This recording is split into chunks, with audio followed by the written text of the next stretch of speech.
Well, what is going on with this 53 Ford? Well, we got it on hover mode.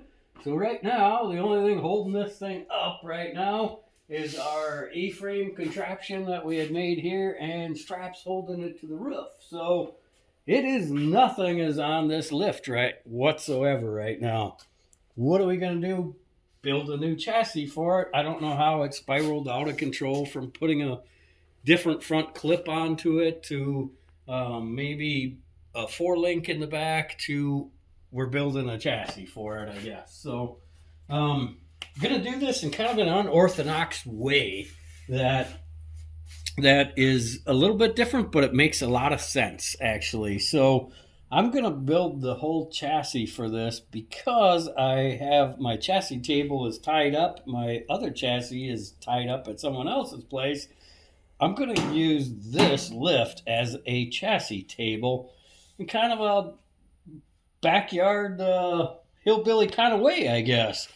We're going to make a wood structure to hold the frame up onto.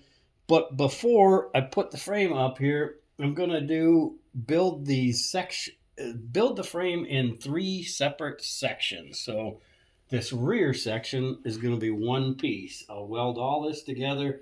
That gives me the ability to put it on the frame table or on the welding bench where it's flat. I can get these things welded together nice and flat, square them up, so the whole rear section will have the four link bars on it. The shock, this is the cross member that'll hold the shocks up.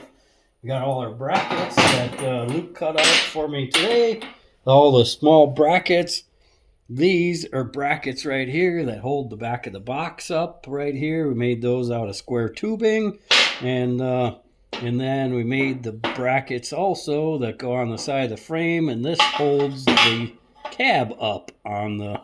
So the back part of the cab will be right here where those are, and that will go into our frame rail right here. We'll move on. Then we'll have a cross member that'll come across here that will have a drive shaft loop on it. And we move forward a little bit. We'll have another cross member here that will go across to hold the rear of the transmission up and our exhaust all up at the same time. And then move on to the front here. We got our braces that are going to come off of the frame here that get the front part of the cab up there. So that is what's going to hold that on. And then we get to the front where our C4 Corvette suspension, and this is just sitting on here right now. It's not even bolted in or anything. Just we were just doing some schooling with this model basically set up, but that's basically ballpark where it's going to go and everything. The core support that's going to bolt right onto here. So we'll get this front suspension, this whole section done as one piece and ready to get welded together. We'll put it on top of this wood structure that we're going to make, clamp it all down to that, hold everything up in place. That way we can get the motor and the tranny mocked up in here also to see if we're going to need to rework the the bottom of the floor pan or the tunnel area. Good possibility we're going to have to do some modifying of that as well. But this is allowing me to build all of this on the welding bench right here, where I can square everything up, I can tack it down to the table, I can weld everything up as just smaller bites. So this is something that you could do in your garage at home, your one-car garage or whatever too.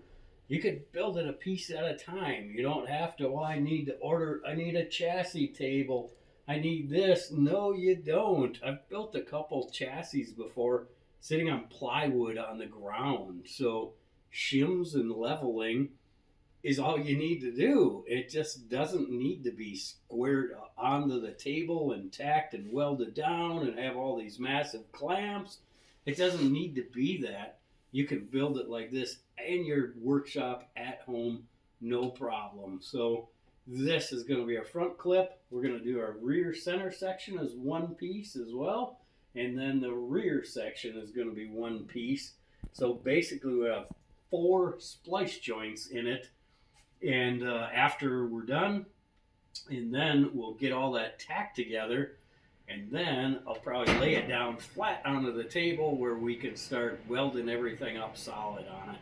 And this is how the splice joints right here, if you can zoom in on these, the end here, so we made these sleeves to go inside of the tubes right here. So this sleeve where it's going to be spliced, there's a sleeve inside of it. It'll get welded up with a gap in between it. And probably should have had another small piece of tubing for an example. So with those sleeves, they're welded inside of here with just 4 plug welds. The other tube will slip right over that. I'll leave an 1/8 of an inch gap in between it. So then when it's welded up, it's going to be 100% penetration in there.